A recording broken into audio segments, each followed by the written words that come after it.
Prudence, we specialize in connecting businesses with top African tech talent. Be you a startup or a corporate company, whatever your hiring needs are, Prudence is the place for you. Outsourcing with Prudence means you get access to a global pool of highly vetted tech talent. From developers to designers to product people to data analysts, we ensure that the right and the best talents are working on your team and for you. Looking for permanent hires? Our recruitment team is designed to match you with the top talents quickly and efficiently. We take care of the heavy lifting, from vetting candidates to getting the right cultural fit, so you get the best, faster and quicker. Outsource the right tech talents, recruit the best fits. Find your next tech hire with Prudence. We make tech recruitment simple, fast and efficient.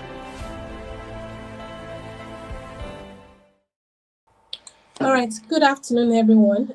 Thank you for taking time to join us today for this conversation on the business of trust in a data-driven world. And this is something that we hear everywhere, we hear every day. And that is the fact that data is powerful, data drives growth, data is the future.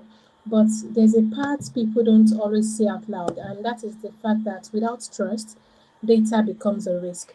One wrong move, one breach, one careless decision, and everything you've built with your users can start to fall apart quietly. And that's why this conversation matters a lot. So with me today, I have the founder and CEO of Compliance HQ. So thank you so much for joining us, Mr. Moses and Mr. Oyekomi. Okay, so before we start, I'm going to introduce everyone to Compliance HQ Limited. At Compliance HQ Limited, they help financial institutions, startups, and business enterprises stay compliant, operate securely, and scale with confidence in today's rapidly evolving regulatory landscape. In a world where regulations are tightening and digital risks are increasing, compliance is no longer a back office function. It is a core driver of trust, of growth, and business sustainability. Organizations that get it right don't just avoid penalties. They build stronger brands, win larger deals, and operate with confidence across markets. And that's where they come in. They work with forward-thinking organizations to design and implement compliance, risk, and security frameworks that are practical, scalable, and aligned with global standards. Their core area of expertise include regulatory compliance advisory, information security and implementations, data protection and privacy, risk management and internal controls, governance frameworks and audit readiness, as well as RegTech and compliance automation solutions. So their approach is simple and effective. And they assess your current state, design fit for purpose frameworks, implement with precision, and support continuous improvement, ensuring compliance becomes embedded in how your business operates. So they don't believe in compliance for its own sake. They also believe in compliance that enables growth. At Compliance HQ Limited, they are also building a future where compliance is not a barrier, but a strategic advantage to achieve growth, sustainability, and trust. So compliance, security, and growth delivered right, and that is the core of what they do at Compliance HQ. So thank you so much for being here with us once again, Mr. Moses and Mr. Oyekomi.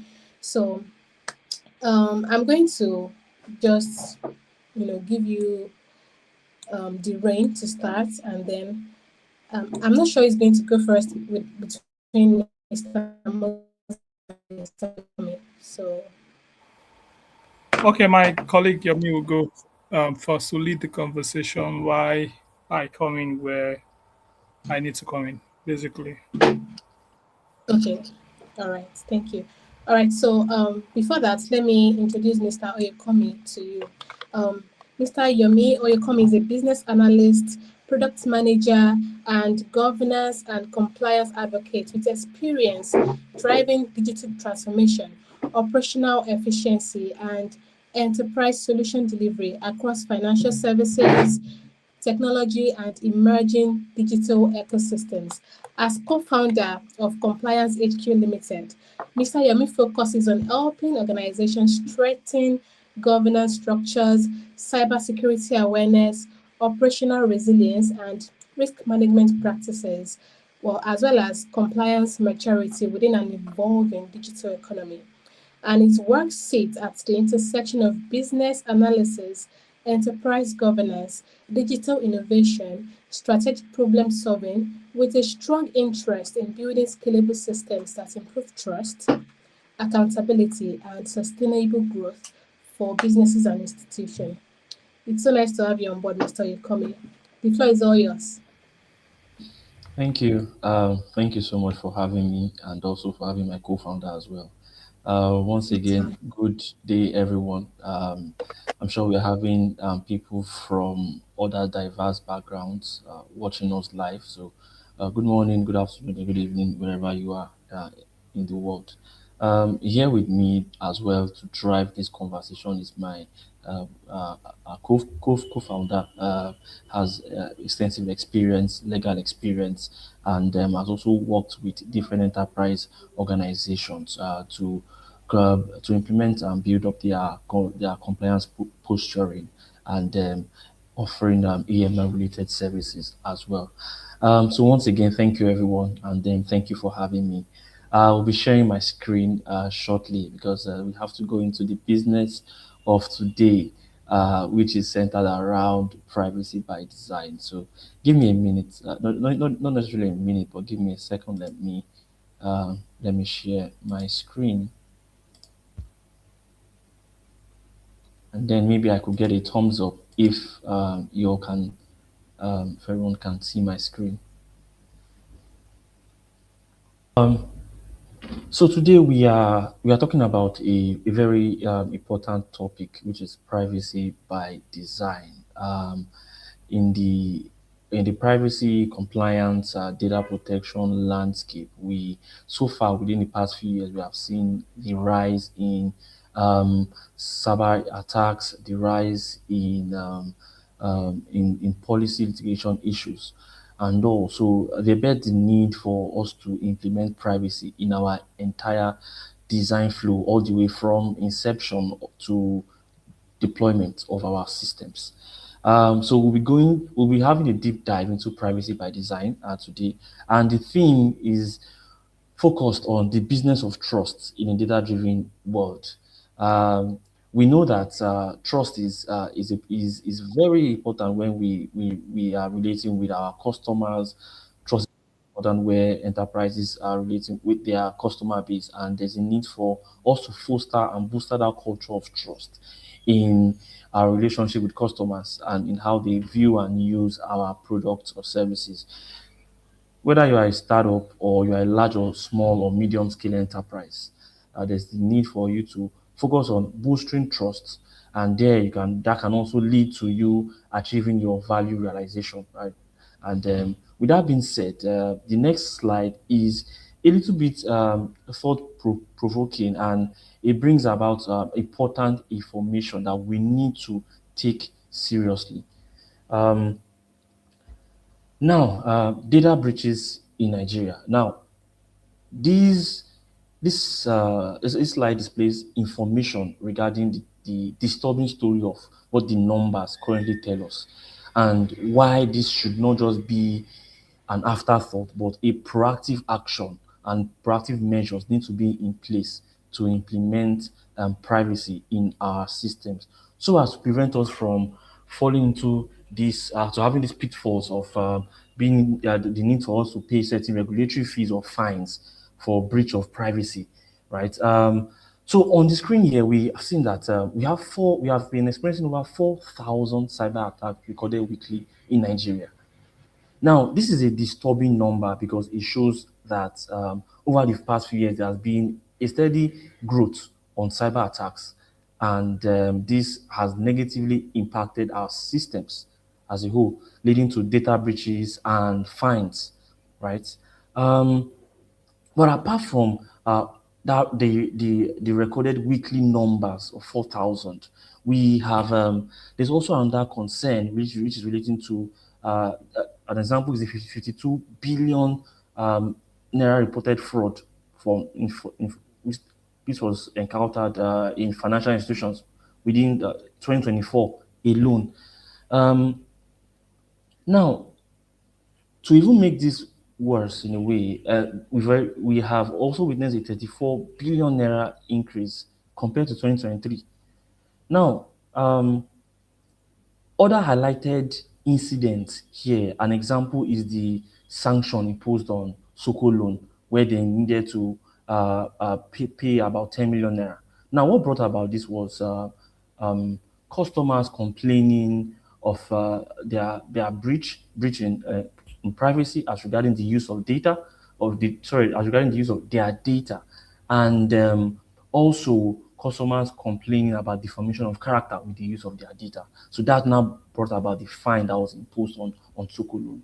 Other cases here, and that case that is worth mentioning is the Multi-Choice Nigeria case, where it was not just a privacy breach issue, but it was an issue that also affects data sovereignty as a whole. And that's where we have the fine of about over 600 million naira imposed on Multi-Choice alone. Now, these numbers are disturbing, right? They are disturbing, and they tell us a greater picture that regulatory bodies are not just going to sit down and allow these attacks to continue in some way. They are also engaging in proactive activities to ensure that organizations, startups, enterprises are compliant.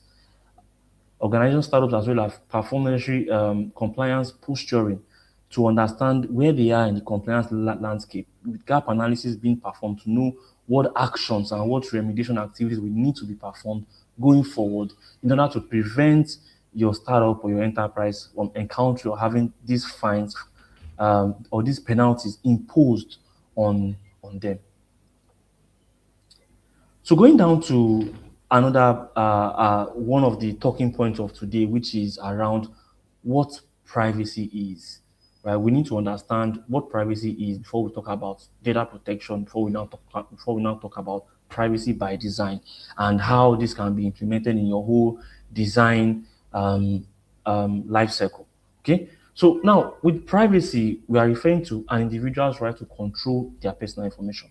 I, as an individual, I would grant access to who I would grant consent to my information, what I'm granting them consent to use my data for, how long they are going to make use of the data, and why that information is collected in the first place, right?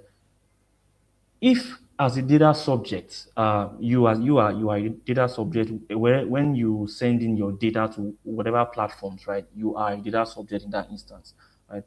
There is a need for you to ensure that your data is safe. Confidential information are confidential, right? Such that they are not disclosed to third party without your consent. Now, privacy also extends beyond technology. We're talking about confidentiality. We're talking about personal freedom. We're talking about trust in institutions. All of these embody what privacy is all about and why in this landscape or in this digital economy, right, it's a high priority to ensure privacy requirements for individuals are met. Now, we want to know why privacy matters, right? Privacy matters because, as we said earlier, data, we use a lot of data in making decisions. Data comes in when you need to make certain strategic decisions in your enterprise. So organizations will collect a large quantity of data. We could collect data relating to financial data, health records data, biometric information, also identity records, geolocation data too is collected as well as communication records for certain maybe and also behavioral data too as well. All of these are collected to primarily make better decisions, but collecting this data also brings about the threats on data being exposed to third party without consent. As digital adoption increases, right, privacy concerns now extend beyond physical intrusion. So now we're talking about profiling, we're talking about excessive data collection, we're talking about misuse of personal identifiable information. Now, when we talk about data protection, right, data protection, we are specifically focusing on organization measures that are adopted to safeguard personal data. Now, why are we safeguarding personal data? We are safeguarding data against unauthorized access. We don't want any third party or any individual who should not have access to our data to now start accessing our data from another source. Now, as we're talking about data protection, we are now talking about unauthorized access, misuse of data, loss of data, destruction or disclosure of data. That is why there's a need for us to implement some policies around how we make use of data, data retention policies, data deletion policies as well. All of these have to be in place. And these are fully communicated in the Nigerian Data Protection Act of 2023. So in the act, it talks about certain obligations that are centered around the lawful processing of data, consent management of data, data security, accountability, cross-border transfers. Recall we gave an example earlier on the multi-choice situation, right? And cross-border and non-conformity to the requirement on cross-border transfers is now bets a major data sovereignty issue. So this is why requirements around cross-border data transfer have to be taken seriously, or you expose yourself to unnecessary fines. And also the rights of data subjects have to be prioritized and upheld. So with that, we move to privacy by design. We have extensively spoken about data protection. We've spoken about privacy and why it is so important in this landscape, and why data protection as well is so important in this landscape. Now, bringing it all together on this slide, will now take a deeper look at privacy by design. So, as the name implies, we are looking at implementing a proactive approach. Privacy by design at the core focuses on proactive measures. So we're looking at the proactive approach that embeds privacy and data protection, right, in your entire development lifecycle, your systems, your products, technologies, and business processes from the inception or the design phase. So with privacy by design, the foundational principles are centered around being proactive and not reactive. Apart from being proactive and not reactive, we are saying that we need to ensure that remediation actions will not need to occur if we have been proactive in the entire development lifecycle. So privacy as the default setting. Simply what we refer to as in this particular principle, right? We are referring to startups, organizations, ensuring that the default mode for using our systems have ensured that privacy is not an afterthought, right?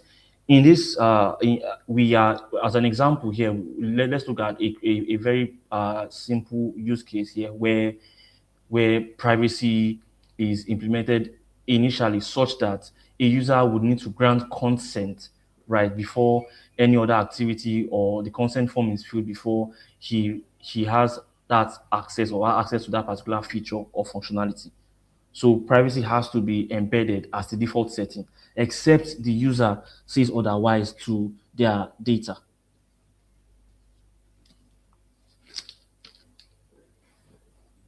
Now, talking about privacy being embedded in the entire design life cycle, okay? Now, privacy should be the primary consideration. The same way we talk about security considerations, we talk about our architectural considerations, right? We should also talk about privacy considerations now, because it has to be embedded in the entire development life cycle. So it should not just be, like I said before, it should not just be an afterthought, but it should be implemented from inception. Same way you have your maybe product specification requirements, you should also have your privacy requirements for for the particular solution that you are trying to build. Then also full functionality, positive sum, not zero sum. Now, in a nutshell, all what we are trying to say here is that there should not be trade-offs, right? You receive maybe your requirement or your features that you want to build from respective units within your organization, um, also carrying along your stakeholders. All right, there is a need for we to ensure that privacy. There are no trade-offs here. There's a need for us to ensure that we achieve a win-win situation such that security requirements are upheld, privacy requirements are upheld, business requirements to for us to derive our business value to are also upheld as well. All of this will come together to ensure that there are no trade-offs. And then also end-to-end security. Here, strictly talking about those controls, those IT controls that would need to be in place, those privacy IT controls that should be in place. And lastly, visibility and transparency. Okay. Privacy in Nigeria has taken a different turn, right? What I'm trying to say here is that we have seen the rapid rise of fintechs, seen the rapid rise of health tech startups and other startups within the ecosystem in Nigeria. And with this rise, privacy has to there's the need for there to be high priority on privacy of of users or data subjects. Now, also the increased digital lending in Nigeria as well is still a financial related product, right? With all of this information, the need for us to have KYC documentations or KYC information collected, onboarding information, there's need for us to ensure that privacy is embedded in this entire life cycle, such that from inception, when I onboard a user, I ensure that that data, where it goes to the DB, there's a level of encryption on that information, such that we are limiting the level of access to that user's information. And whatever the user had consented for is what we will use that particular data for. Data for other secondary operations would need further consent from the user. And also the increased regulatory scrutiny. Now, we know that um, NDPC, CBN, SoftGov are now taking proactive measures, right? Proactive measures in industry to mitigate privacy concerns and data breaches. So there's a need for us to, with that being said, there's a need for us as well as startups and organizations to ensure we implement a proactive approach such that we are not caught up in the storm of facing regulatory sanctions. And then we can ensure that we are proactively ensuring that our users can trust our platform, can make use of our platform, and thereby we are improving usability and our business realization metrics are met as well. So with this case study, I think I would allow my colleague here to speak on this. The case study are relating to consent and the lawful processing of data in the digital financial landscape. Hello, Moses. Yeah, thank you very much, Yomi. So, pretty much on a high level, we've seen the numbers as we've confirmed during the session. The numbers are quite disturbing, and that's just recorded numbers, not really the actual. Because when we do actual, it's way, way more than that. So, we've had calls to advise a, a data subject on their rights around right to be informed, on the right around consent, on their right around commercial use of images. So I'll just give the a client's approached compliance HQ to say that he worked for a particular tech giant and was after leaving this particular tech giant, He was surprised to see that his images were used for adverts on this particular company's website. That gives us the question. We're curious as to what could have been the basis. We looked at his employment contract. We asked him if he signed any consent form, if he was informed that his image would be used. And surprisingly, the said client was not informed.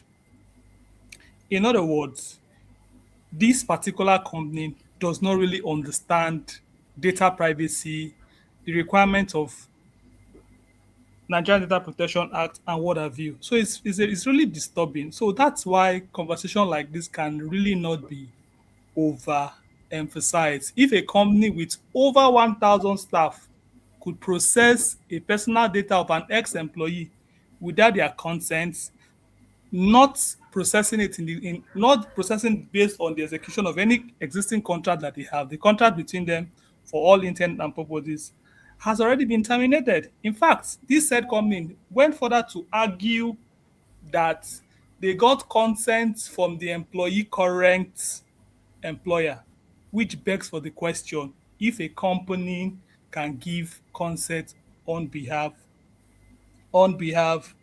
of an employee with respect to a third party or respect with a transaction relating to another third party. That's a conversation for another day. But the bottom line is the regulation is clear, the laws are clear. For you to process personal data, you must, as a matter of regulation, ask for consent. And the said consent has to be expressly gotten and not implied or assumed. In other words, ignorance of the law is not an excuse. So pretty much that is about this particular case study. Very soon the matter will soon be public, and of course, it just goes to show how serious privacy related concern has become. Yeah, Yemi, you can continue from there. Thank you, Moses, for that. One key thing you mentioned there was consent. And that is key, right? The need for a data subject to consent the use of his information for certain purpose that he has also consented for, right? So all of this need to be taken into consideration while when implementing privacy by design in our systems or applications. Uh, we've already spoken to some point about what we have here on the key legal and regulatory considerations. Consent management, we've already spoken about this. The purpose limitation, right? What exactly is the purpose for using the data, right? We need to ensure that that is explicitly stated. The lawful basis of processing, all of these to come in play. And now, the practical consent is that many organizations collect excessive data that you don't need, data that you might need for future reference. Now, collecting data for future reference, right? It means that what you want to use that data for is not what the data subject consented to. So all of these have to be clearly defined. Now, lack of adequate retention policy. Recall that you don't have an organization or startup, I don't have a data retention policy in place. Right? How long should we retain maybe dormant or inactive data? All of this should be clearly stated in the policy for data retention. Okay.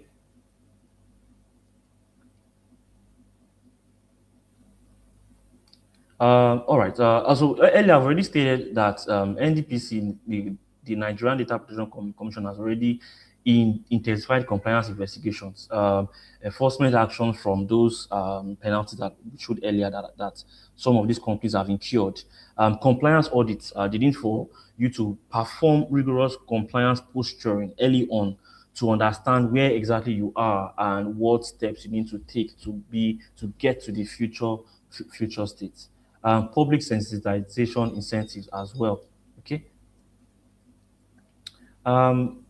Yeah, so the legal framework in Nigeria, clearly we've already spoken about the role that the Nigerian Data Protection Commission plays there within the Nigerian Data Protection Act as well, and also what CBN does as well, especially with the memos that they bring out for that are sent out to banks and other institutions for them to ensure that they comply with certain regulatory requirements. Also, staying in the constitution, Section 37 speaks about rights of data subjects as a whole and how those would impact the regulatory landscape as regarding data protection.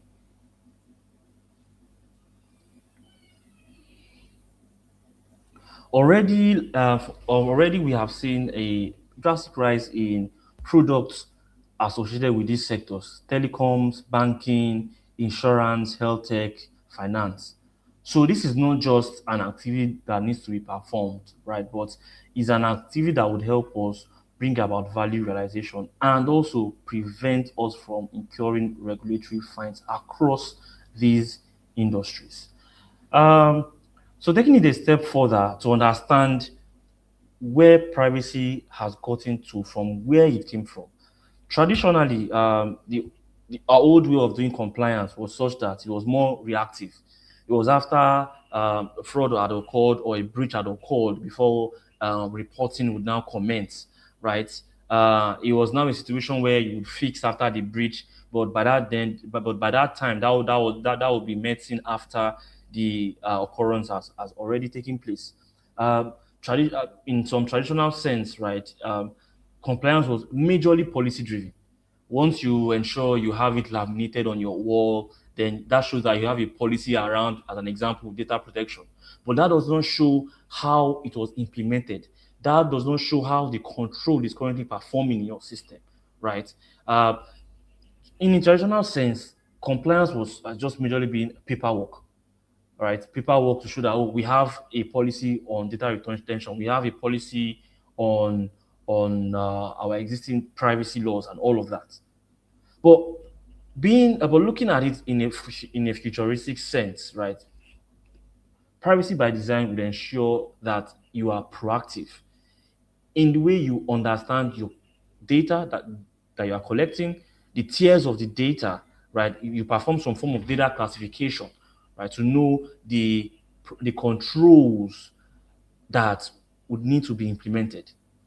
Now, what this will do is it will prevent before breach. It means that you are ensuring that you are implementing preventive actions that will prevent you from encountering a data breach. Also operational and technical, where when these controls are implemented, there needs to be a monitoring framework in place for us to monitor the performance of these controls and see if, okay, we need to make certain improvement of the controls, or maybe we need to change some existing controls to another type of control that would bring about the same value realization as regarding our privacy requirements that we have documented. And with this, compliance is now seen as a culture. It is embedded in the company's culture. And this lowers both long-term risk and short-term risk within the enterprise. Also with this, right, I would also want to briefly talk about how to make privacy by design actionable, because we have spoken about it from the traditional sense and what privacy by design entails. But then taking it a step further, how would you make this actionable in your enterprise or your organization? One of the key things you need to do is the creation of data maps, right? You need to understand from units in your organization to unit, how does data flow. We need to understand how data flows, right?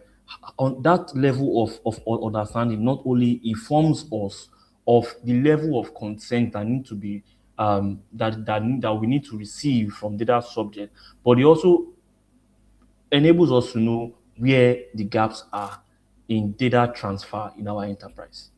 And this would also enable us to perform data classification. If you check the Nigeria Cloud Policy Act, right, we have a data classification framework that classifies data into 4 different tiers. Tier 4, type 4 up to type 1. Type 4 majorly for military personnel data. Then type 1 for data that could be readily available and to be shared across or outside of an enterprise. So that classification now enables you to know what type of controls would need to be in place, right, for the use of data within a system or within systems communicating interoperability. Within systems communicating in an enterprise.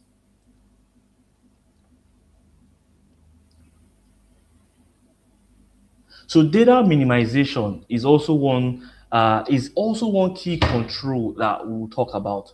Why we are talking about this is because we have seen that most times, especially during the onboarding processes of certain applications, right, the collection of excessive amount of data. So with data minimization, we are saying that let's collect the data that we need, the necessary data that we need, not what we may need in the future. And as digital onboarding, fintech services, e-commerce, and the identity verification processes continue to expand, right? We see that many organizations routinely collect more customer information than is required. So with data minimization, you collect what you need, not what you may need. And then there's also a consent form that is filled for you to let us know, for you to let the organization know, no, for the organization to let you know what exactly they need that data for. If it's just for you to maybe subscribe to their internet service, if it's for you to maybe receive marketing campaigns, all of that have to be stated in the consent form before an individual clicks on the checkbox to proceed.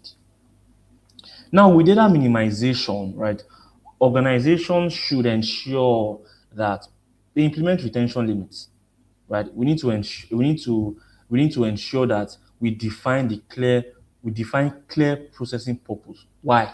The why behind the data collection. We need to ensure secure disposal of unnecessary data.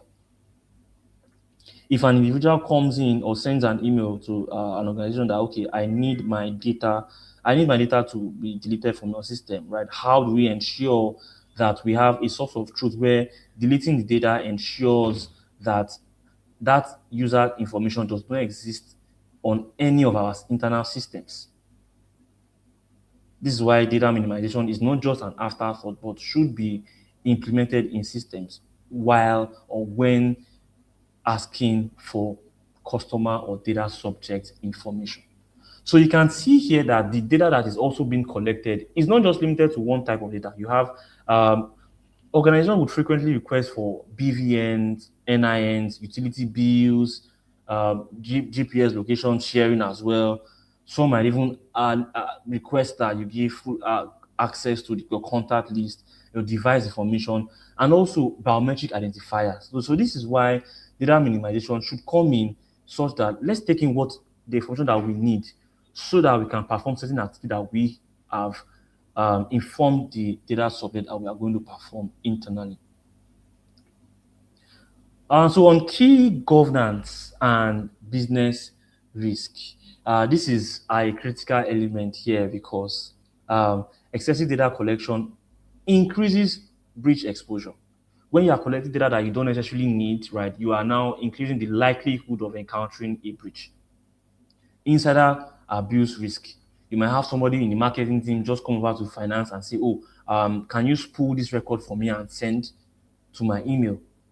Meanwhile, when you consented for that data, the marketing team, right, were not visibly stated on the consent form that they would have access to your data to perform some form of marketing campaigns. And there's also the cyber attack impact. This is a major breach because it now shows that your data can now be readily available in the dark web, and it exposes you to regulatory liability and also third-party vendor risk, where you openly work with vendors that they've not necessarily performed necessary compliance posturing and assessment to see if they are fit to provide that service. You are exposing yourself to data breaches and governance concerns and business risk. And this can incur huge fines on your business, destabilizing your business, and also preventing trust in your enterprise between you and customers. Now, the operational reality here is that many organizations focus heavily on data acquisition but invest insufficient attention to retention governance.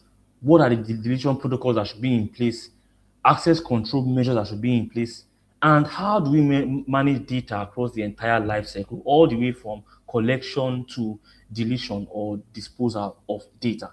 All of these have to be not only stated but operationalized and as well monitored.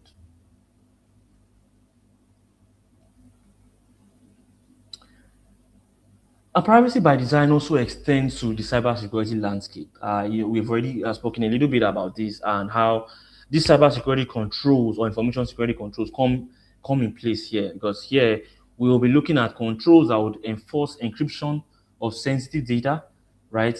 Access control mechanism for managing who would have access, role-based access controls on systems, multi-factor authentications, security monitoring and logging, where we can log certain activities that have been performed on systems to know when those activities were performed, um, who performed it, what time were they performed, and also that also provides rich information as regarding timestamps as well that will be available on the logs.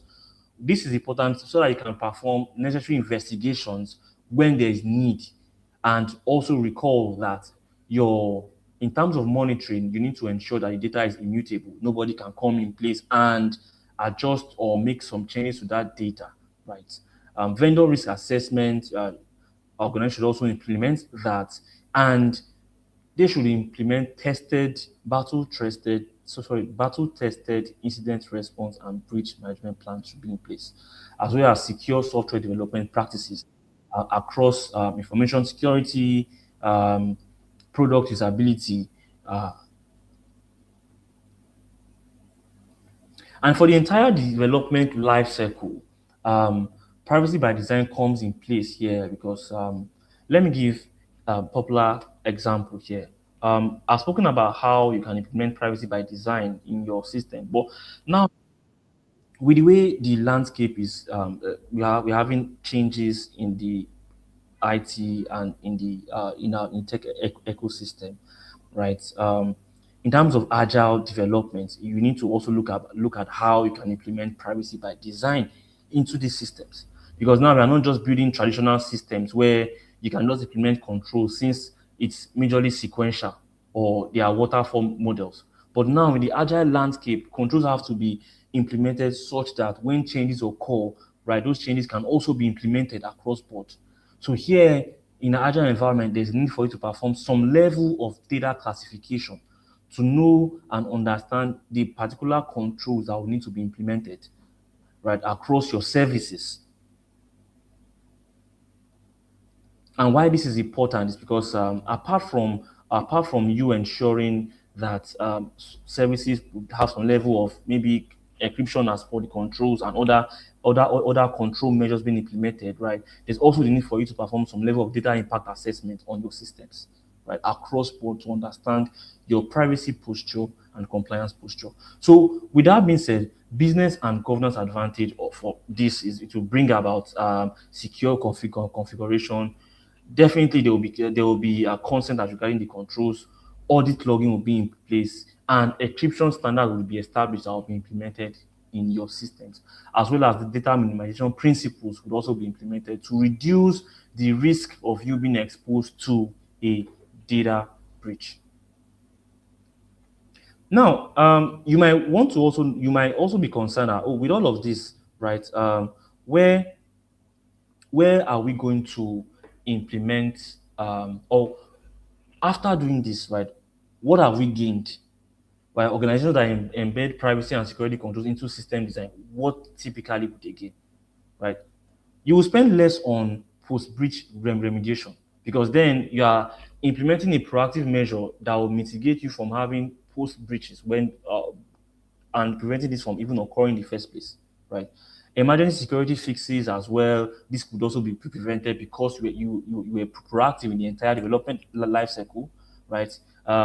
Operational recovery activity. Recall that we are implementing a structured monitoring system in place here. So with that system, you can ensure that every aspect of your system, your login, the timestamps, the audit trail, all of this display information that have occurred on the system that are immutable. So you are sure that your systems are secure, and then also you are not going to suffer some form of privacy breach that would affect your customer trust. Now, privacy by design in AI and emerging technologies. We have seen that the next frontier really is not really the next frontier, but the frontier as we are seeing it today is AI, and AI is taking over the entire development landscape, such that you are embedding AI agents into solutions that serve specific business purpose and also improve lead time and development as well. And you can see this in for the financial service sector, also in healthcare and telecoms, right? Organizations are now deploying these AI systems, right, for for improved customer profiling, fraud detection, and also to also improve automated lending. Prior to now, there are systems where your lending form submissions had to go through thorough and rigorous assessment. But with AI, try to streamline that process and within 24 hours, right, or some SLEs that have been set in place, right, you can automated lending have become one of the core features for most of the lending platforms because they have been able to leverage AI. But this also brings concerns, right? Because we now need to, apart from talking about the responsible use of AI, we now need to talk about what controls need to be implemented for the effective use of AI. Controls around privacy of customer data, controls around how the AI makes decisions, right? How can we explain how our AI makes decisions? All these controls have to be in place, and monitoring as well as to the performance of the AI has to be in place as well, right? Because with this, you would mitigate risk, and it would also see and also with these controls, it would also ensure that there's also clear consent mechanism in place, right? Now, what these mechanisms would also do is that it would advise or assist the AI in making certain decisions, right? Because now, if a user has not yet consented to the use of his data, then the AI cannot just go ahead and process that information, right? So with this consent, it makes the entire landscape more manageable to control, and it also provides a form of governance across the entire AI landscape and the use of AI in our internal solutions. Now, leveraging AI in internal solutions is not just where it's going to end. You need to also ensure that AI vendor assessment is performed, because now you have vendors who prefer AI solutions, right, to large scale enterprise, to medium scale enterprise, and to small scale enterprises. So there is the need for you to ensure that you perform due diligence for your vendor assessment. Your AI vendor assessment matters, right? Whether you are building analytical platforms, productivity tools, HR tools, enterprise systems, right? There's a need for effective vendor assessment for those vendors that prefer AI solutions. Now, the consequences of non-compliance is another major talking point here, because all through to this point, we have spoken about privacy as a whole. We have spoken about data protection. We have spoken about privacy by design, how to go about it, and also the impact of privacy by design. But what is the consequence, or what are the consequences of non-compliance? I'll allow my co-founder Moses to shed some more light on the consequences of non-compliance. All right, thank you very much, Yomi. I can't see your screen. Would you want to share it very quickly while I speak through it? All right, thank you very much, Yomi, for that wonderful presentation thus far. A lot has been said. Of course, where there is no law, there will not be sin, as they put it generally. So, in other words, when you don't comply with regulations, there's always the consequences, which we had viewed from three basic perspectives, which is governance risk, legal risk, and business risk. But let's take them one after the other. If a company is fined beyond penalty, there's always a concern from an investor's perspective that this company does not really have a good governance structure in place. Because what that simply means is that there are expectations from regulation. For instance, the fintechs and banks are expected to have a chief compliance officer who should be a senior management staff with a dotted reporting line to the board.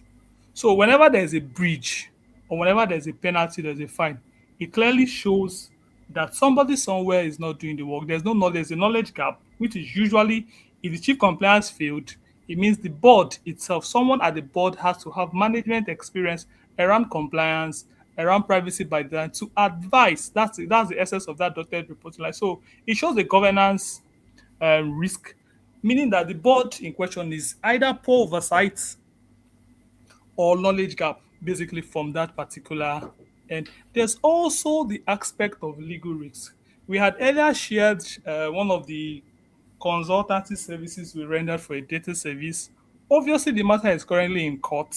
That's why we're unable to give the details. But that's a lot of litigation exposure. Of course, litigation exposure also intertwine and have your investor question the kind of governance structure you have in place. For those who join late, let me just give a synopsis of what we had said earlier.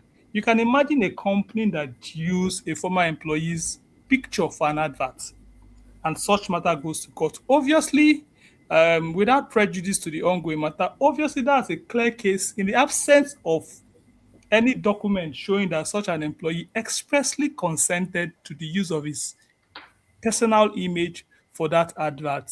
It's prima facie that his rights has been breached. His right under the Nigerian Data Protection Act has been breached. Of course, that's an exposure. You can't quantify what the cost will be and all of that. It also touches back to what I had said about governance. Once there's a breach, you have technically invited regulators to come and investigate your system, to come and investigate your processes. I'll give context. I'll just use Sterling for as an example because it's already in the public domain. When the breach happened, it was reported allegedly that the bank did not formally inform the data subject.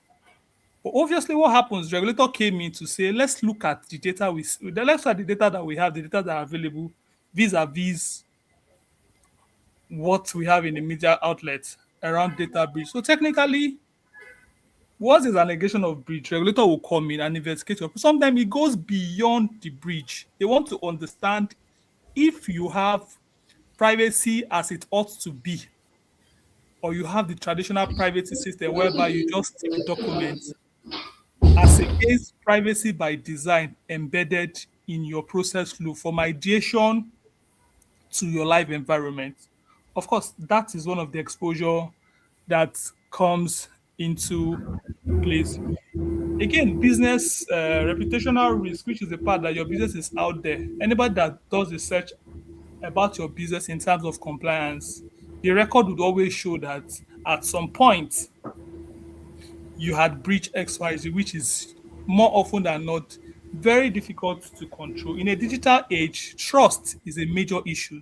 The moment you lose trust or the confidence people have that their data with you is not safe, of course, nobody wants to entrust you with that data, regardless of the process that you claim that you have. This would also cascade to investors who have concerns. Obviously, nobody wants to invest in a business that just had a recent cyber attack.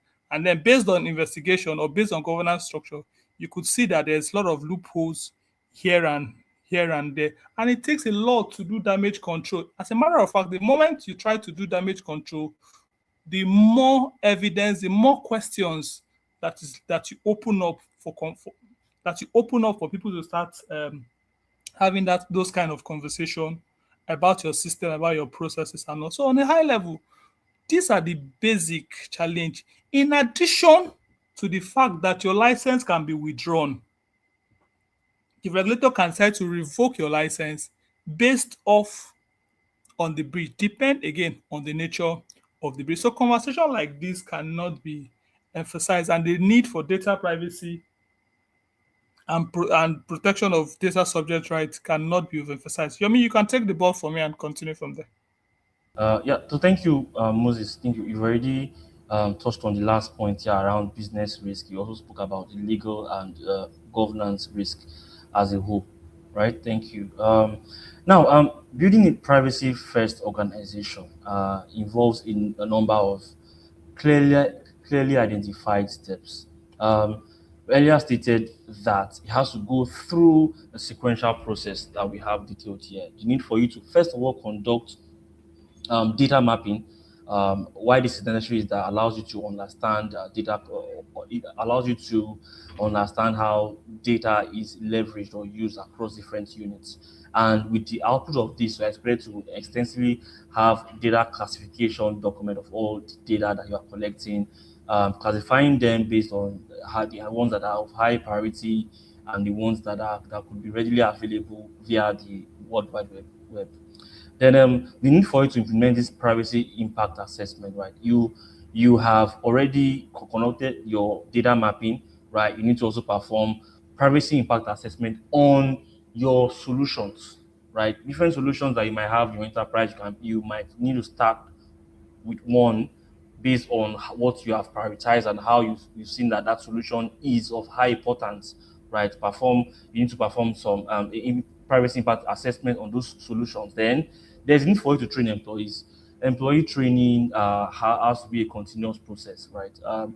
Training on data protection, privacy, cybersecurity awareness, AML awareness, all of these have to come into your training programs for your employees. And you need to review vendor compliance posture, right? This has to be an ongoing engagement, right? You do it once doesn't mean that you don't have to do it again. There might be need for you to do some periodic vendor assessments, and you need to adopt secure by default systems. Create a breach response plan. When there's a breach of some sort, how do you want to respond to this?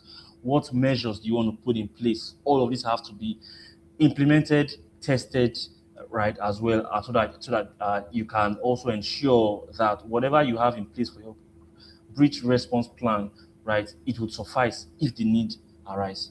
Then you need to appoint data protection personnel and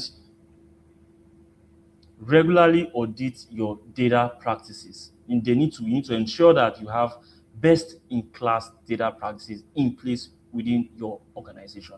If you are a health tech startup, you need to really understand what HIPAA is all about, what NDPA is all about, what GDPR is all about. All of these come together, right? These are important bodies that have these policies that guide your operations.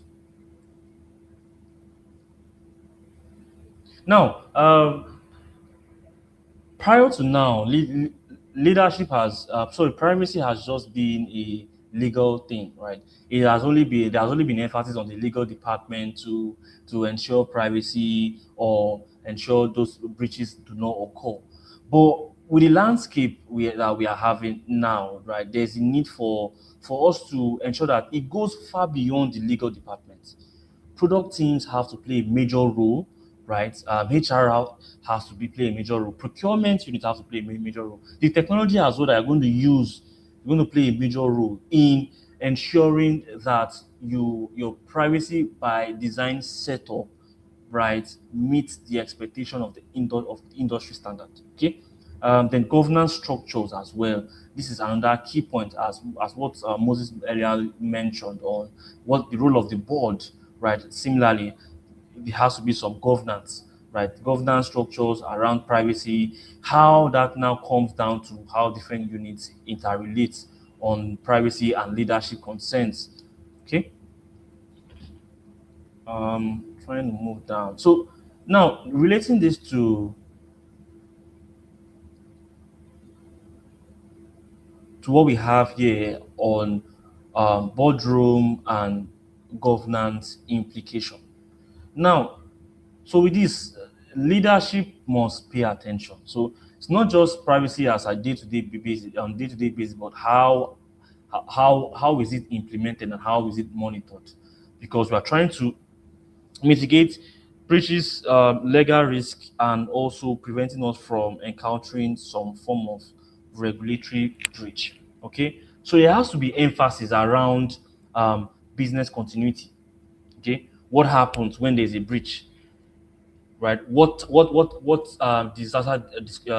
disaster recovery frameworks do we have in place when there are breaches, so that they don't negatively impact business as usual? So so it goes a long way. So in the entire landscape, So with this, you need to also talk about the governance and the corporate structures that have to be in place while when implementing privacy by design across board in your organization. Moses, you want to say a thing or two? Okay, I mean, pretty much you have covered the field that some of my legal brother will said. But however, let me just re-echo what we said about how investors will see your business. So I want to give a practical example. I want us to imagine a situation whereby there's a cyber attack and the entire cash flow of the business is gone.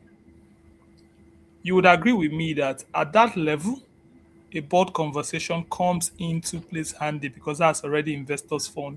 So, in other words, privacy adoption flows from the head to downward, not downward upward. That's why regulations are beginning to tighten their gap. For those of us who have businesses that are by regulation required for us to do audits, we understand that at the board level, you need to have a board member who is knowledgeable around issues and concern when it comes to data protection, data compliance, privacy by design. So that's what we said.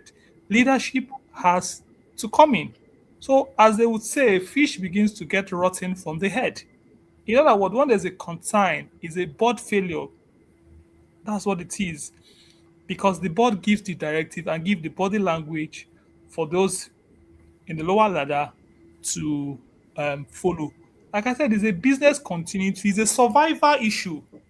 Privacy concern is no longer ticking the box because one data breach or several data breach cost of litigation can bring about the entire winding up of the company. Beyond that, we've mentioned in this conversation around license revocation. So, in other words, it is where board needs to come in, give directive year in, year out, give directive around privacy concern. That's why best practice will tell you you need to have training plan on subject matters like this and have an implementation framework approved. The overriding word there is approved by the board. So pretty much that's just an addition to what has already been said on board governance and Thank you, Moses.